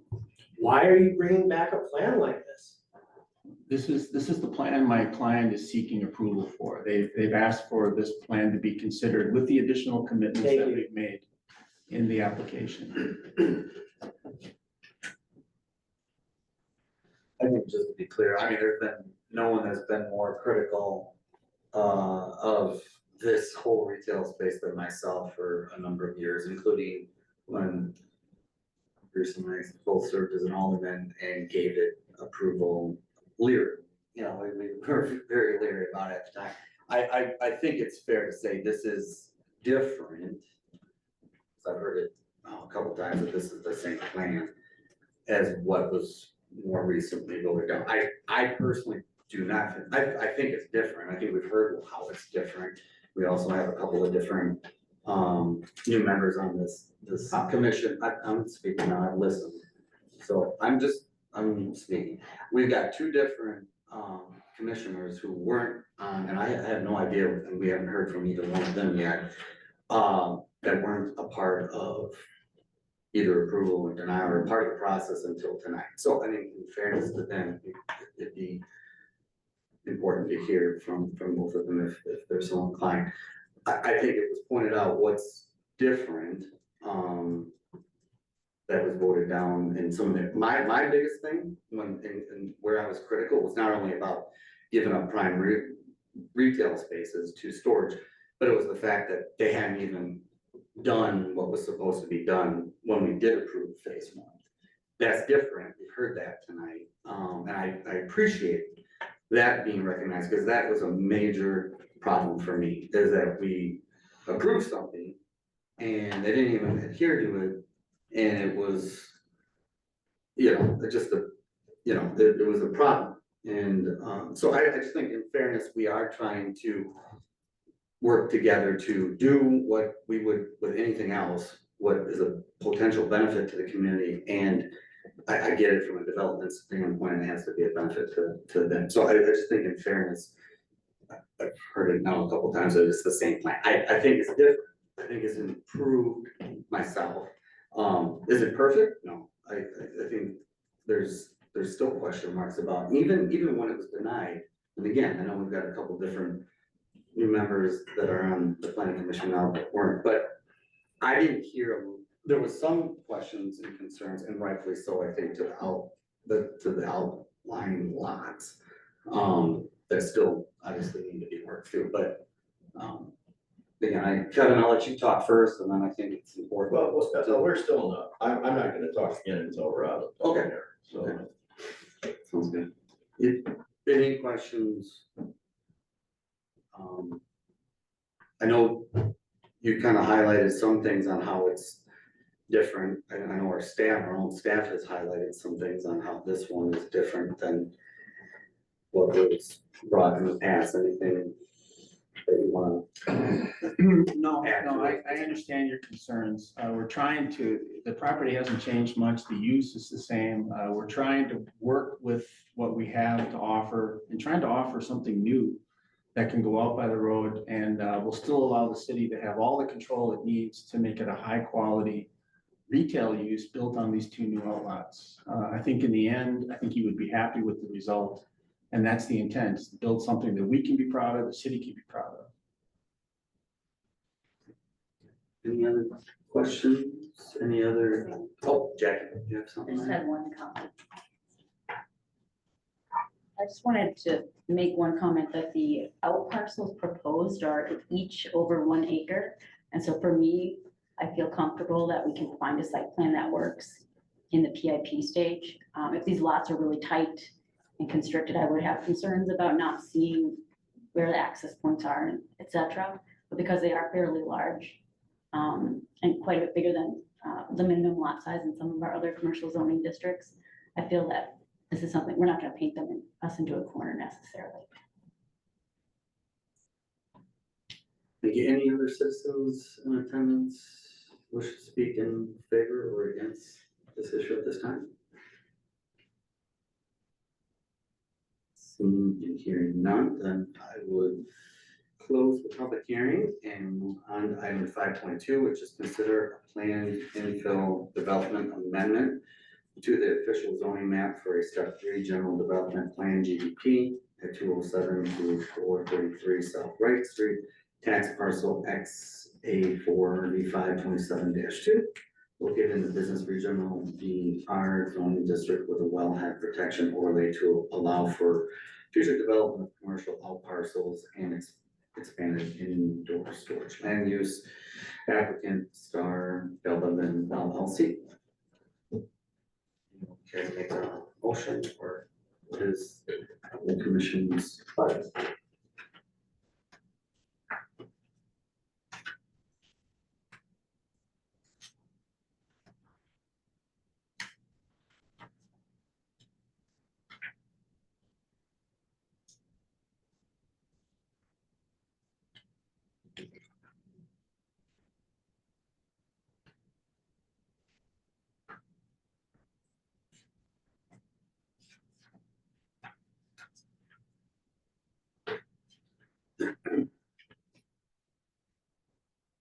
Any thoughts, ideas?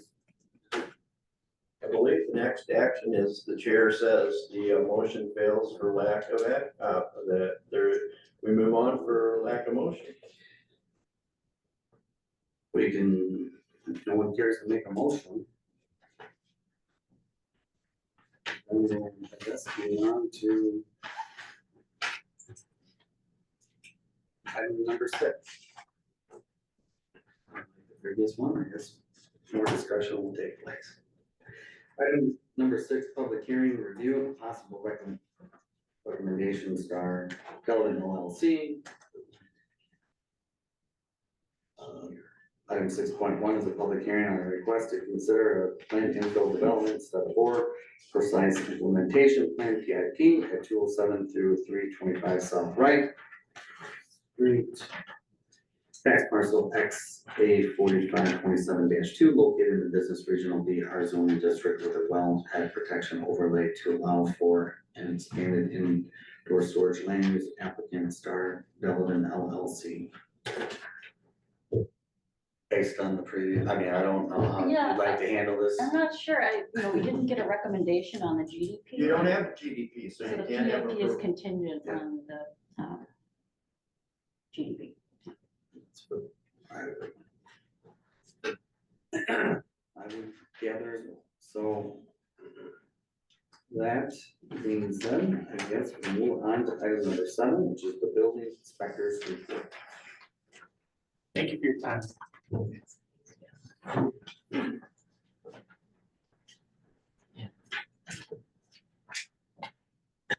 Yeah, so in my report, I kind of gave an update of where we were at with all of the different building locations that are out there with lots that are, the amount of lots that are available, and also how many have been sold recently. Had a good start to this year, and it looks like, from talking to the builders, that things aren't really slowing down. So it's been a good year for my department. I believe that last year was a record-breaking year for my department, and at this point, we're already ahead of where we were last year. So. Any questions? I believe at the last planning commission meeting, there was a question raised about temptations. Yeah, I have not gotten to that yet, but I will get to there. Are we at the 120 days? No, we are not yet. How long before we have? I'll have to look back on my email, but it's gonna be probably around September.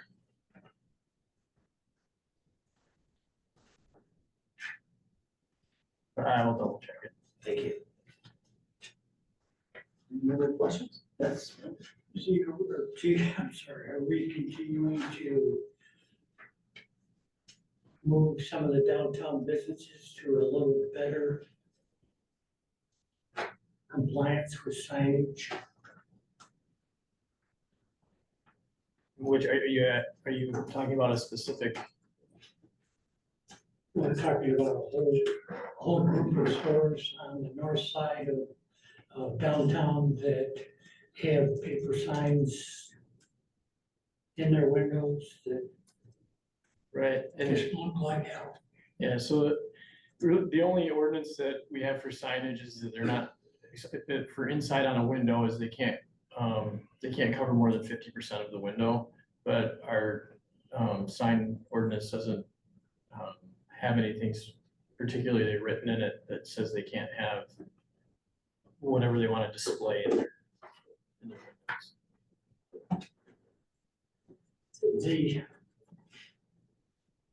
I don't suppose there's anything in the language that speaks to the historical significance of the signs at all.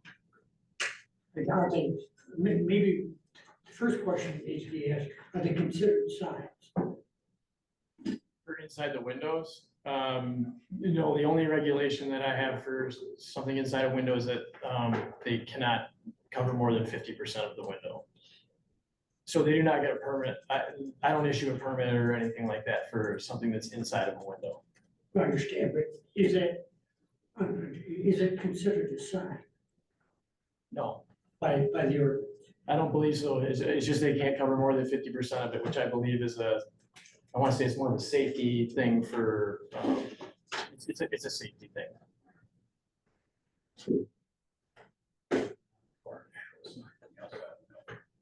Yeah.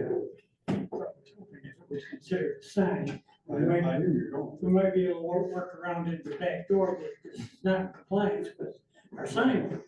Yeah, no, they don't consider stuff inside to be considered signage, Even if it's the name of the store. even if it's the name of the store, yeah. All right, any other questions on updates?